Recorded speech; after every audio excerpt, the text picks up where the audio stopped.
듣고 따르고 전하라 라는 제목으로 여러분들과 함께 말씀을 나누고자 합니다.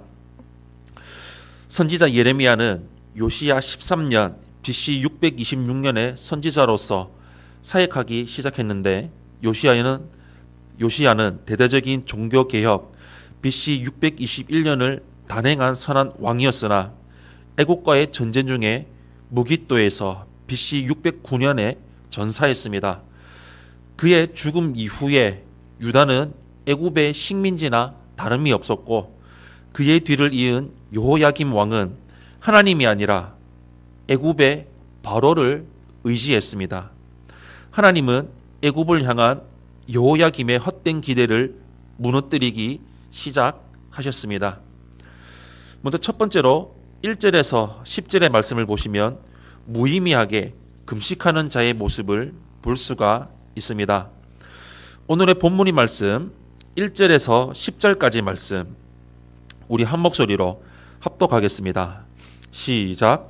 유다의 요시야의 왕의 아들 여호야김 제4년에 여호와께로부터 예레미야에게 말씀이 임하니라. 이르시되 너는 두루마리 책을 가져다가 내가 내게 말하던 날 곧 요시야의 날부터 오늘까지 이스라엘과 유다의 모든 나라에 대하여 내가 내게 일러준 모든 말을 거기에 기록하라.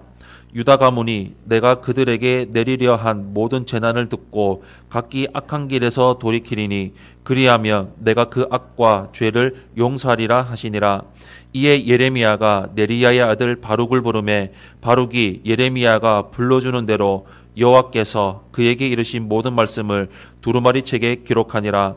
예레미야가 바룩에게 명령하여 이르되 나는 붙잡혔으므로 여호와의 집에 들어갈 수 없으니 너는 들어가서 내가 말한 대로 두루마리에 기록한 여호와의 말씀을 금식일에 여호와의 성전에 있는 백성의 귀에 낭독하고 유다 모든 성읍에서 온 자들의 귀에도 낭독하라.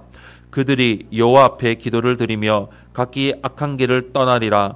여호와께서 이 백성에 대하여 선포하신 노여움과 분이 크니라.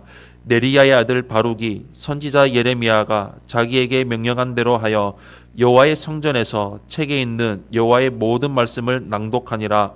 유다의 요시야의 왕의 아들 여호야김의 제5년 9월에 예루살렘 모든 백성과 유다 성읍들에서 예루살렘에 이른 모든 백성이 여호와 앞에서 금식을 선포한지라.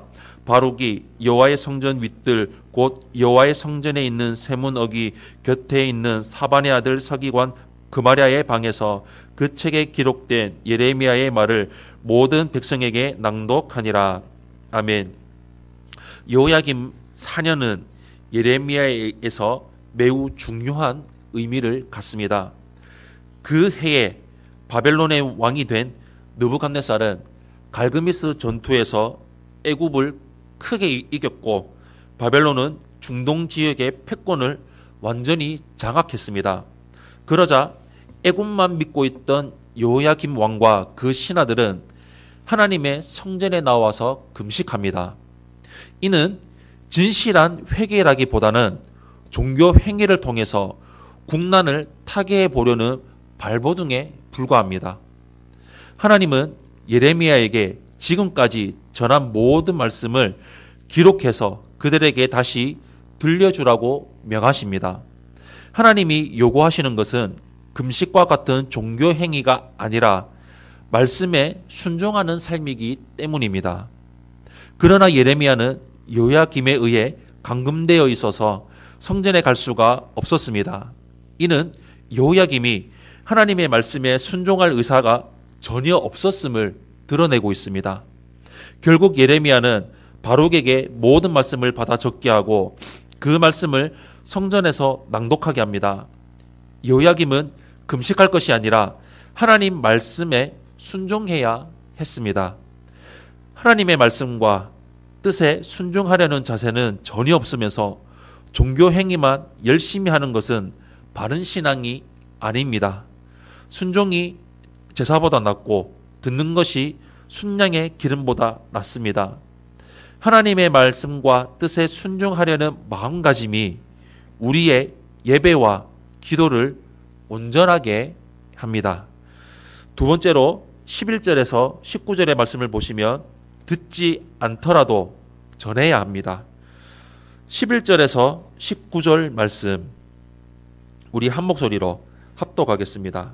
시작.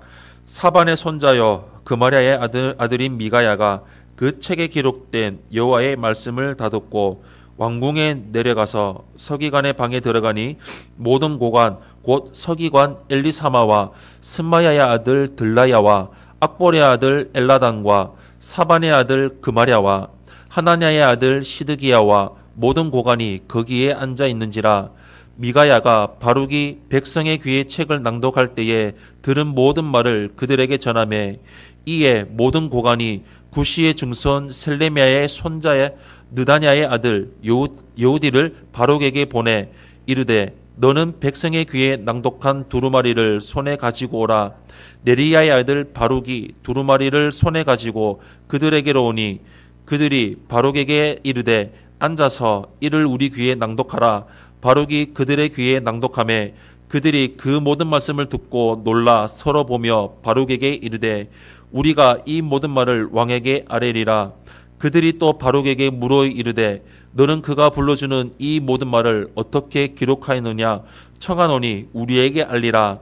바룩이 대답하되 그가 그의 입으로 이 모든 말을 내게 불러주기로 내가 먹으로 책에 기록하였노라. 이에 고관들이 바룩에게 이르되 너는 가서 예레미야와 함께 숨고 너희가 있는 곳을 사람에게 알리지 말라 하니라. 아멘. 바룩이 낭독하는 말씀을 들은 미가야는 서기관들에게 그 말씀에 대해 말했고 서기관과 고관들은 그 말씀을 직접 듣기를 원했습니다. 그래서 바룩을 데려다가 다시 그 말씀을 낭독하게 합니다. 그 말씀을 들은 고관들은 놀라며 왕에게 이 내용을 전하겠다고 하는데 그만큼 그 말씀은 강한 메시지를 담고 있었습니다. 그래서 그들은 바룩에게 예레미야와 함께 숨으라고 권합니다. 여호야김 왕이 그 말씀을 열린 마음으로 듣지 않으리라 생각했기 때문입니다. 그럼에도 불구하고 왕이 이 말씀을 듣고 그 마음을 돌이키지 않으면 안 된다는 사실을 철저하게 깨달았기 때문에 이들은 이 말씀을 전할 준비를 합니다. 본문 이후의 말씀을 보면 고관들의 예상은 적중했습니다. 여호야김 왕은 하나님께 용서받을 수 있는 마지막 기회를 걷어차버렸습니다. 그렇더라도 진리를 듣고 깨달은 자들은 그것을 전하지 않을 수가 없습니다. 아무리 마음이 완악해 하나님의 말씀을 들으려 하지 않는 사람이더라도 우리는 그 사람에게 말씀을 들려주어 회개할 기회를 주어야 합니다. 거절당할 것이 뻔하다는 이유로 복음을 전하지 않았던 대상이 없는지 생각해 보기를 바랍니다. 거두시는 분은 하나님이십니다. 거두시는 분은 주님이십니다. 우리는 마땅히 전해야 하기 때문에 우리는 열심히 전해야 합니다. 사랑하는 성도 여러분, 하나님을 섬기는 것은 종교행위가 아닙니다. 하나님은 우리가 진리의 말씀에 순종하기 원하십니다. 하나님과 세상 사이에서 양다리를 걸치며 살아가는 교인이 꽤나 많이 있습니다. 사실 양다리를 걸친다는 것 자체가 우상숭배이고 세상에 속하기로 결정한 것입니다.